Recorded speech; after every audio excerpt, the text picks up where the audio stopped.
Hello students, पिछली assignments में हमने डिस्कस किया था। सेकंड चैप्टर हम कर रहे थे accounting for partnership firm fundamentals.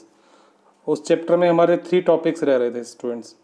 एक तो इंटरेस्ट ऑन कैपिटल को हम P&L अप्रोप्रिएशन अकाउंट में किस तरह से ट्रीट करें, उस टॉपिक की असाइनमेंट मैंने आपको दी थी और उसी का वीडियो भी आपको भेजा था।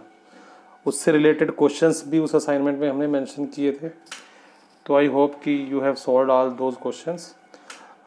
2 topics are left in the second chapter, accounting for partnership firm fundamental. That is adjustment in closed accounts and guarantee of minimum share of profit. ये जो टॉपिक है दोनों, ये इलेबोरेशन डिमांड करते हैं। इसमें थोड़ा हमें डिटेल में डिस्कस करना पड़ेगा। खाली मैं 5-6 मिनट की वीडियो भेज के सोचूं कि आप उस टॉपिक को ग्रास्प कर लेंगे तो वो इम्पॉसिबल है। तो हम कोशिश करेंगे कि मैं जो भी टॉपिक हम यहाँ इस वीडियो में डिस्कस करें वो शॉर्ट टॉपिक हो और हमारे सिलेबस को धीरे धीरे उस कवर भी हो रहा हो। तो आज इस वीडियो में मैं 3rd चैप्टर का एक टॉपिक है methods for the valuation of goodwill. बहुत इंपॉर्टेंट टॉपिक है और एग्ज़ाम में एक क्वेश्चन जनरली आ ही जाता है मेथड की, calculate the amount of goodwill. तो इसलिए हम, थोड़ा ईजी टॉपिक भी है, you can easily grasp that topic अगर उसको थोड़ा सा ढंग से आप सुनते हैं और उस सारी जो मैंने कंटेंट दिया है उसको ढंग से पढ़ते हैं। तो topic is methods for the valuation of goodwill. Accounting में, पार्टनरशिप अकाउंटिंग में जिस स्टूडेंट को गुडविल क्लियर हो गई तो उसके लिए पार्टनरशिप अकाउंटिंग ईजी है। तो मेनली आपको जो स्ट्रेस है वो गुडविल पे करना है। अब ये गुडविल क्या होती है, इस गुडविल को कैलकुलेट कैसे किया जाता है, तो वो आज का टॉपिक है हमारा, methods for the valuation of goodwill. तो गुडविल निकालनी कैसे है, कैलकुलेट कैसे करनी है, ये हम बाद में डिस्कस करेंगे। पहले हमें गुडविल का मीनिंग क्लियर होना चाहिए कि गुडविल एक्चुअली होती क्या है। वैसे तो आपने गुडविल वर्ड कई बार सुना है।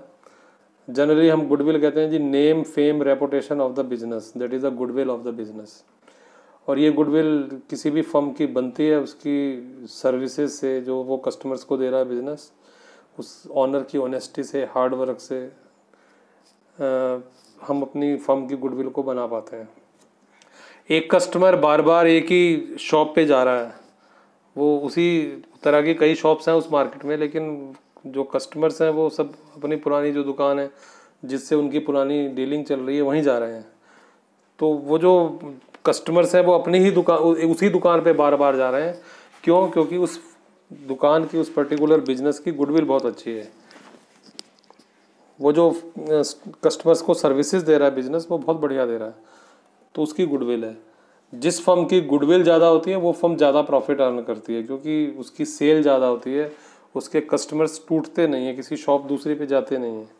तो हम कहते हैं इस फर्म की गुडविल बहुत बढ़िया है। और गुडविल, अकाउंटिंग में गुडविल इंटेंजिबल एसेट कहा जाता है। गुडविल को एक ऐसी एसेट जो नज़र नहीं आती, लेकिन नज़र ना आने के बाद भी इस एसेट की वैल्यू होती है। इसको बैलेंस शीट में हम शो करते हैं, दिखाते हैं कि हमारी गुडविल, हमारा नाम, हमारी फेम, रेपुटेशन, ये सपोज 5 लाख की है या 6 लाख की, इसको दिखाया जाता है। अब आपको बड़ा you will be surprise to know कि नेम, फेम की वैल्यू होती है और उसको हम बैलेंस शीट में शो करते हैं। ऐसा कैसे होता है? नहीं होता है। गुडविल इंटेंजिबल एसेट है, नज़र नहीं आती, लेकिन इसको सेल किया जा सकता है। मान लिया हम अपना 20 साल पुराना बिजनेस बेच रहे हैं और जो नेम हमने अपने बिजनेस का रखा हुआ था वही नेम, उसको यूज़ करने का राइट हम किसी दूसरे को दे रहे हैं और उसके बदले में हम उससे एक ह्यूज पेमेंट ले रहे हैं। तो इसका मतलब हम अपनी गुडविल को, नेम, फेम को बेच रहे हैं। तो गुडविल एक एसेट है जिसकी एक वैल्यू है। अब क्वेश्चन होता है कि जब एक एसेट नज़र ही नहीं आती तो उसकी वैल्यू कैसे निकाली जाए। हम कैसे कहें कि हमारे बिजनेस की गुडविल 5 लाख की है या 10 लाख की है या 20 लाख की है, ये कैसे बताएं? तो ऐसे नहीं कि हम बिना किसी एस्टिमेट के ऐसे मुंह उठा के कह देंगे कि हमारी गुडविल 20 लाख की है। गुडविल को निकालना पड़ता है, कैलकुलेट करना पड़ता है, और कुछ मेथड होते हैं जो गुडविल को कैलकुलेट करते हैं। हमारा टॉपिक है methods for the valuation of goodwill. किसी भी फर्म की गुडविल को निकालने के कौन से तरीके हैं। और ध्यान रखना, गुडविल को निकालने का कोई भी तरीका होगा वो प्रॉफिट बेस्ड होगा। इसका मतलब जो फर्म ज़्यादा प्रॉफिट अर्न कर रही है ऑब्वियसली उसकी गुडविल भी ज़्यादा होगी। यानी कोई भी मेथड हो गुडविल को निकालने का, हर मेथड प्रॉफिट पे बेस्ड है। More the profit, more will be the goodwill. More will be the reputation name fame of the business. अब गुडविल को निकाला कैसे जाए, तो गुडविल को कैलकुलेट करने के हमारे सिलेबस में 3 मेथड हैं।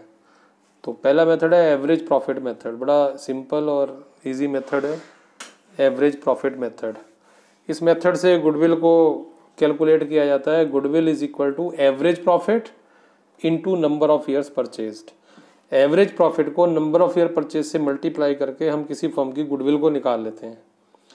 अब क्वेश्चन ये है कि गुडविल को निकालने में एवरेज प्रॉफिट को क्यों लिया और नंबर ऑफ ईयर परचेज से मल्टीप्लाई क्यों किया, और इनको मल्टीप्लाई करके किसी फर्म का नाम कैसे निकल गया कि इस फर्म की गुडविल 10 लाख की है, 5 लाख की है, 20 लाख की है, ये कैसे आ गया, ये क्या लॉजिक है। तो इसको थोड़ा सा समझना पड़ेगा। तो you just note down the formula of calculating goodwill by average profit method, that is average profit into number of years purchased। अब क्वेश्चन है कि एवरेज प्रॉफिट क्यों लिया। देखिए एवरेज प्रॉफिट क्या होता है, मान लिया हम पिछले 10 ईयर से बिजनेस चला रहे हैं, अपनी फर्म को चला रहे हैं, और पिछले 10 ईयर्स में हमें जितने प्रॉफिट हुए होंगे उन सबको ऐड करके हम 10 से डिवाइड करें तो वो हमारा एवरेज प्रॉफिट आ जाएगा कि लगभग साल में हम इतना कमाते हैं। कोई हमसे पूछने लगे कि भाई नेक्स्ट ईयर आपको कितना प्रॉफिट होगा, हमने कहा अभी बता देते हैं। अब हमारी पिछले 10 ईयर्स की जो हिस्ट्री है प्रॉफिट को अर्न करने की, उसके हिसाब से अगर हम उसकी एवरेज निकालें तो ये जितनी एवरेज आ रही है उतना ही लगभग हमें नेक्स्ट ईयर भी प्रॉफिट होगा। उससे थोड़ा ज़्यादा हो सकता है, कम हो सकता है। यानी जो एवरेज प्रॉफिट होता है वो फ्यूचर में होने वाले प्रॉफिट को रिप्रेजेंट करता है। अभी अगला साल आया नहीं है, अभी वो प्रॉफिट हमें हुआ नहीं है, लेकिन हम अंदाज़ा लगा सकते हैं कि एक साल में लगभग हम इतना कमाते हैं जो आगे भी कमाएंगे। तो ये एक कंसेप्ट हो गया एवरेज प्रॉफिट को लेने का। और दूसरा है into number of year purchased, यानी जो पर्सन हमारे बिजनेस को खरीदना चाह रहा है, खरीद रहा है, तो वो हमारी एसेट की पेमेंट तो हमें दे ही रहा है, जो भी हमारी प्रॉपर्टी है उसकी पेमेंट तो वो हमें दे ही रहा है, लेकिन उससे अलग हम उससे अपनी गुडविल का पैसा भी मांग रहे हैं। वो कहता है जी मैं ये एक्स्ट्रा पेमेंट आपको क्यों दूं, मैं उस एसेट की पेमेंट आपको एक्स्ट्रा क्यों दूं जो नज़र ही नहीं आ रही। हम कहते हैं वो इसलिए दे क्योंकि हमारे बिजनेस को चला के तुझे आने वाले साल में इतना प्रॉफिट होगा, और हमने इतना नेम फेम रेपुटेशन अपने बिजनेस की बना दी है कि हमारा बिजनेस परचेज करने के बाद कम से कम इतने सालों तक तो हमारी नेम फेम की वजह से उतना प्रॉफिट अर्न करेगा। तो ये एक एक्स्ट्रा पेमेंट तुझे हमें देनी पड़ेगी, जिसका किस नाम से, गुडविल के नाम से। इसलिए गुडविल को कैलकुलेट करने का एक मेथड बन गया average profit into number of year purchased. Average profit यानी वो प्रॉफिट जो फ्यूचर में हमें होगा, हम नहीं होंगे, कोई और हमारे बिजनेस को चलाएगा, उसे भी होगा, और उसको हमने मल्टीप्लाई कर दिया नंबर ऑफ ईयर परचेज से, यानी हमारा बिजनेस परचेज करने के बाद कम से कम इतने सालों तक वो हमारी नेम फेम की वजह से इतना प्रॉफिट हर साल अर्न करेगा।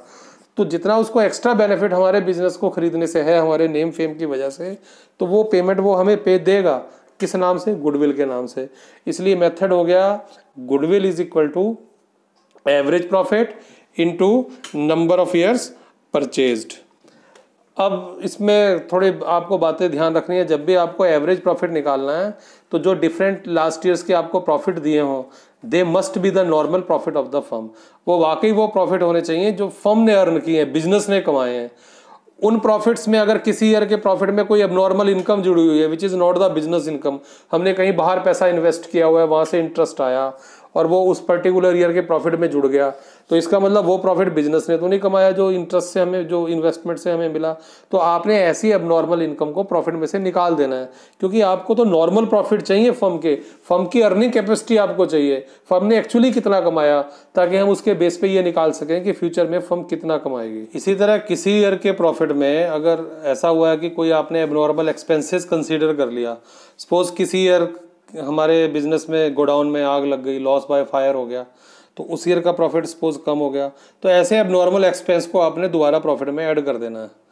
तो इस तरह से आप ऐड लेस करके, इनकम को लेस करके, एक्सपेंसेस अब नॉर्मल एक्सपेंसेस को ऐड करके जो नए प्रॉफिट निकलेंगे they will be called normal profit of the firm, और उनके बेस पे जो आप एवरेज प्रॉफिट निकालोगे वो वाकई आपके वुड बी प्रॉफिट को रिप्रेजेंट करेगा। उसको जब आप नंबर ऑफ ईयर परचेज से मल्टीप्लाई कर देंगे तो आपकी फर्म की गुडविल आ जाएगी।